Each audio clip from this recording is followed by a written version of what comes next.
నమస్తే అండి. అమ్మ చేతి పాకశాలకి స్వాగతం. ఈరోజు మన ఛానల్లో చాలా ఆరోగ్యకరమైన, ప్రోటీన్స్ ఎక్కువగా ఉండే సింపుల్ వంటకం చిక్కుడుకాయ గ్రీన్ పీస్ కూర చూద్దామండి. చాలా తక్కువ మసాలాలతో అన్నంలో కానీ, రోటీలో కానీ, చపాతీలోకి అద్భుతంగా సరిపోయే ఈ కూరను స్టెప్ బై స్టెప్ మీకు సింపుల్గా ఎలా చేసుకోవాలో చూపిస్తాను. అమ్మ చేతి రుచితో ఇంటి వంట ఎలా ఉంటుందో ఈ వీడియోలో తప్పకుండా చూడండి.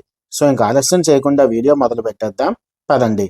ఒక్క నిమిషం మీకు అవకాశం ఉంటే మా ఛానల్ని తప్పకుండా సబ్స్క్రైబ్ చేయండి. మీ ఎంకరేజ్మెంట్ మాకు చాలా సపోర్ట్ ఇస్తుంది. ముందుగా ఒక ప్యాన్ తీసుకొని అది హీట్ అయిన తర్వాత ఒక 2 స్పూన్స్ ఆయిల్ వేసేసుకుందామండి. అది లైట్గా హీట్ అయిన తర్వాత అందులో 2 పచ్చిమిరపకాయలు, అలాగే ఒక 2 మీడియం సైజ్ ఉల్లిపాయలు చిన్న ముక్కల్లా కోసుకున్నవి వేసేసుకుందాం. ఇవన్నీ ఒకసారి కలుపుకొని మూత పెట్టేసుకుంటే మనకి ఒక 30% మగ్గుతాయి. ఇప్పుడు 2 స్పూన్స్ ఉప్పు, 1 స్పూన్ పసుపు, 2.5 స్పూన్స్ కారం వేసుకొని చక్కగా కలిపేసుకుందామండి. ఇందులో ఉప్పు, పసుపు, కారం తప్ప మనం వేరే ఎలాంటి మసాలాస్ వేసుకోం.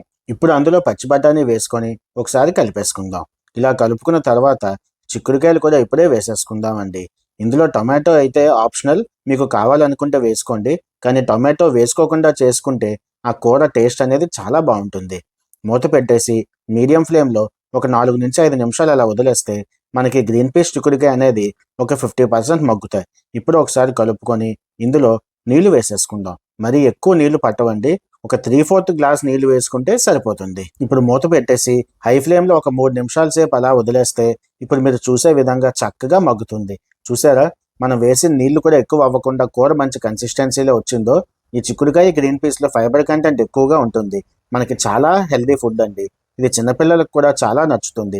మసాలాస్ అవి ఎక్కువ వేయం కాబట్టి డైజెషన్ కూడా చాలా సులువుగా అయిపోతుంది.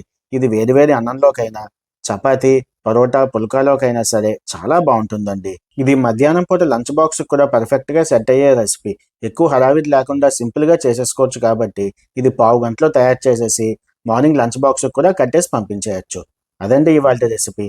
ఈ వీడియో కానీ మీకు నచ్చితే ఒక లైక్ చేసి ఈ రెసిపీ మీకు ఎలా అనిపించిందో మాకు కమెంట్ సెక్షన్లో తప్పకుండా చెప్పండి. మీకు అవకాశం ఉంటే మా అమ్మ చేతి పాకశాల ఛానల్ని సబ్స్క్రైబ్ చేసి మమ్మల్ని సపోర్ట్ చేస్తారని మేము మనస్ఫూర్తిగా భావిస్తున్నాం. మీ ఎంకరేజ్మెంట్ మాకు ఇలాంటి మరిన్ని మంచి వీడియోస్ చేయడానికి చాలా అవకాశం ఇస్తుంది. మరొక కొత్త సింపుల్ రెసిపీతో మళ్ళీ కలుసుకుందాం. అంతవరకు సెలవు. నమస్తే.